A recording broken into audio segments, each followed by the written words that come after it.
ভারত বিরোধিতার নামে যারা আন্দোলনের ইস্যু তৈরির চেষ্টা করছে তারা আবারও ভুল পথে হাঁটছে বলে মন্তব্য করেছেন আওয়ামী লীগের সাধারণ সম্পাদক ওবায়দুল কাদের। তার দাবি, বিদেশে আওয়ামী লীগের কোনো প্রভু নেই, বন্ধু আছে।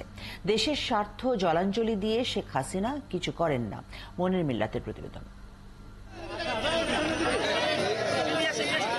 বৃষ্টির সকালে রাজধানীর মানিক মিয়া এভিনিউতে সাইকেল র্যালির আয়োজন। আওয়ামী লীগের ৭৫তম প্রতিষ্ঠাবার্ষিকী উপলক্ষে ঢাকা উত্তর সিটি কর্পোরেশনের এই উদ্যোগ। এখন জন্ম সনদ দিয়ে খোলো বিকাশ স্টুডেন্ট অ্যাকাউন্ট, নিজের বিকাশ নিজে কর, যাতে অংশ নেন বিভিন্ন বয়সী প্রায় ১৫০০ সাইক্লিস্ট। ছুটির দিনের দারুণ এই আয়োজনে উপস্থিত ছিলেন আওয়ামী লীগ সাধারণ সম্পাদক ওবায়দুল কাদের সহ দলের সিনিয়র নেতারা।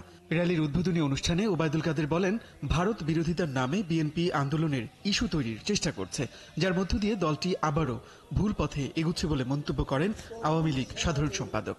ভারত বিরোধিতার নামে আজকে আন্দোলনের ইস্যু খোঁজার চেষ্টা করছে। তারা আবারও ভুল পথে হাঁটছে। ওবায়দুল কাদের বলেন, বিদেশে আওয়ামী লীগের কোনো প্রভু নেই, বন্ধু আছে, কিন্তু বিদেশে বিএনপির প্রভু আছে বলে মন্তব্য করেন তিনি।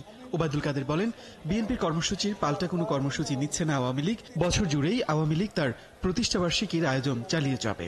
বিদেশে আমাদের প্রভু নেই, আপনাদের প্রভু আছে। আমরা বিদেশে আমাদের বন্ধু আছে। ভারত আমাদের ৭১-এর পরীক্ষিত বন্ধু। আপনারা তো হৃদয় চেতনায় স্বাধীনতা ধারণ করেন না, কাজে ৭১-এর চেতনাও আপনারা ধারণ করেন না।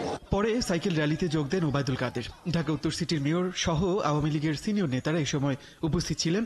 সংসদ ভবনের সামনে থেকে শুরু হয়ে আগারগাঁও, শিশু মেলা হয়ে ধানমন্ডি ৩২ নম্বরে গিয়ে শেষ হয় সাইকেল র্যালি। মনির মিল্লাত, ৭১, ঢাকা।